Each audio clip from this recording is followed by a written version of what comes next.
Pernah tak anda terfikir macam mana semangat nasionalisme ni boleh muncul dalam pelbagai cara yang berbeza? Kalau kita tengok di kebanyakan negara Asia Tenggara, ia selalunya pasal perjuangan menentang penjajah. Tapi kan, ada satu negara ni yang unik sikit, di mana rakyatnya bangkit menentang raja mereka sendiri. Jom kita rongkai kisah ni sama-sama.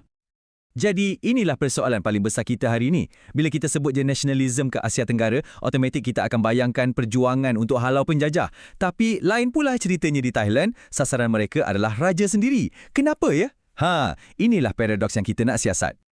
Sebelum kita pergi lebih jauh, saya nak bagi satu tip pro. Sambil-sambil kita teroka topik ni, kalau anda rasa nak uji tahap pemahaman anda, boleh terus layari www.mcqspm.com. Kat sana, anda boleh terus praktis soalan-soalan gaya SPM. Cara terbaik untuk belajar sambil menonton, kan?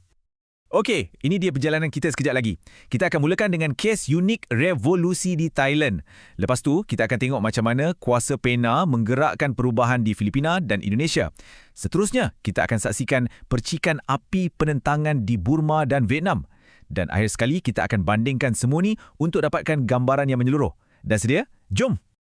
Okey, jom kita mulakan. Bahagian 1, Thailand. Persoalannya, macam mana sebuah negara boleh sampai ke tahap menentang rajanya sendiri? Untuk faham benda ni, kita kena undur sikit masa ke belakang dan tengok dulu macam mana Thailand atau Siam pada masa tu berjaya elak daripada dijajah.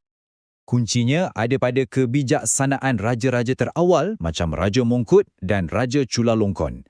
Mereka ni memang pakar strategi. Boleh kata, mereka ini macam main catur diplomatik dengan kuasa-kuasa barat. Caranya, dengan melaksanakan dasar terbuka, berdiplomasi dengan bijak dan yang paling penting, memodenkan pentadbiran ikut acuan barat. Seolah-olah mereka cakap, "Hey, kami dah cukup moden, tak payahlah kamu datang nak memodenkan kami." Memang satu langkah yang sangat cerdik. Tapi, strategi ini ada kesan sampingannya. Di bawah pemerintahan Raja Vajirawut, pentadbirannya agak lemah. Dan kuasa politik pula banyak tertumpu pada kerabat diraja sahaja. Monopoli politik inilah yang mula buat rakyat, terutamanya golongan cerdik pandai, rasa tak puas hati dan gelisah. Dan rasa tak puas hati ini akhirnya meletus. Muncullah tokoh-tokoh seperti Naipridi Phanomiyong dan Pibul Songkram yang menubuhkan Parti Rakyat. Pada tahun 1932, mereka pun melancarkan revolusi Thai. Inilah detik yang mengubah Thailand buat selamanya. Sistem raja berkuasa mutlak ditamatkan dan digantikan dengan sistem raja berperlembagaan. Maksudnya, raja tetap jadi simbol negara, tapi kuasa pemerintahan sebenar dah ada kat tangan kerajaan. Okey, kita rehat sekejap. Kalau anda rasa perkongsian ni menarik, jangan lupa untuk tekan butang like, tinggalkan komen, kongsikan video ni dan yang paling penting, subscribe saluran media MCQ SPM. Sokongan anda semualah yang membakar semangat kami untuk hasilkan lebih banyak lagi kandungan macam ni.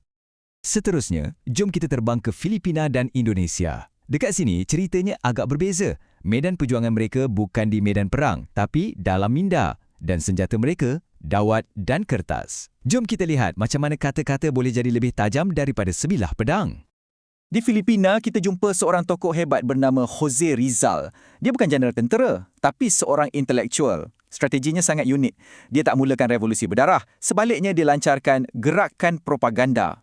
Melalui penulisan di akhbar macam La Solidaridad dan penubuhan Liga Filipina, dia tak tuntut kemerdekaan terus tau. Tapi dia tuntut sesuatu yang radikal pada zaman itu, persamaan hak, supaya rakyat Filipina dilayan setaraf dengan bangsa Sepanyol. Di Indonesia pula, muncul suara seorang wanita yang sangat berpengaruh, Raden Ajeng Kartini. Perjuangan beliau ni, walaupun fokus kepada pendidikan wanita, tapi impaknya sangat besar. Dengan berani mendedahkan dasar diskriminasi penjajah dan keadaan bangsanya yang mundur, dia sebenarnya sedang meletakkan asas untuk membina sebuah bangsa yang terpelajar dan sedar akan hak-hak mereka. Dan karya agung beliau, Hilang Gelap Terbitlah Terang ni bukan sekadar buku biasa. Ia satu seruan. Bagi Kartini, gelap itu adalah zaman penjajahan dan kejahilan, manakala terang itu adalah pendidikan. Beliau sangat percaya pendidikanlah cahaya yang akan membebaskan bangsanya, sebab bangsa yang terpelajar takkan mudah ditindas.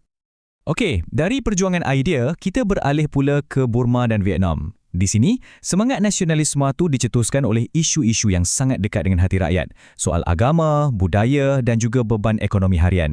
Jom kita tengok apa percikan api yang menyalakan penentangan di sana.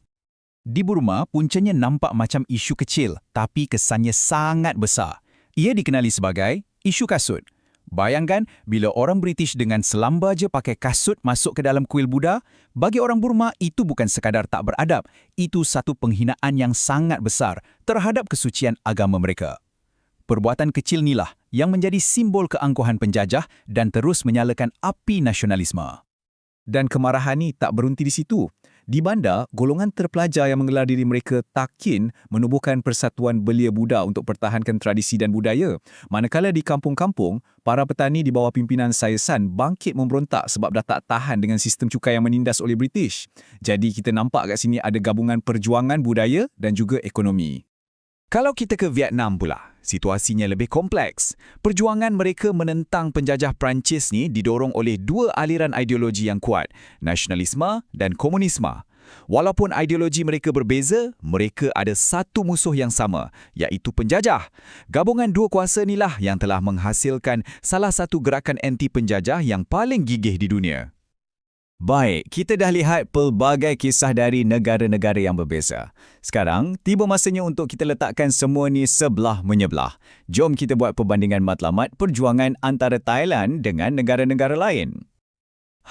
Ini dia perbezaan utamanya. Sangat jelas kan? Di Thailand, perjuangannya bersifat dalaman. Matlamat mereka adalah untuk menentang raja yang berkuasa mutlak dan menuntut supaya rakyat diberi hak untuk terlibat dalam pemerintahan. Manakala di negara-negara lain, perjuangannya bersifat luaran. Matlamat mereka adalah untuk menentang penjajah asing dan memperjuangkan kemerdekaan negara. Satu musuh dari dalam, yang lain pula datang dari luar. Jadi, selepas kita melihat semua perbandingan ni, apakah kesimpulan yang boleh kita buat? Apa poin-poin penting yang anda perlu ingat? Jom kita rumuskan.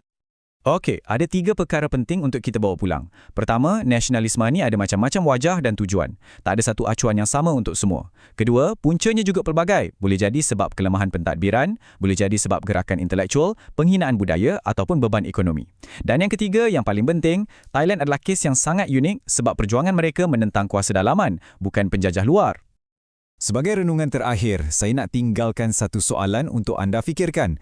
Kita dah lihat macam mana diplomasi, propaganda dan revolusi digunakan untuk membawa perubahan. Kalau kita lihat dunia hari ini dengan segala cabarannya, antara ketiga-tiga strategi ini, yang mana satu agaknya yang paling relevan dan berkesan sekarang? Tahniah! Anda dah pun faham konsep-konsep utama dan perbezaan nasionalisme di rantau kita.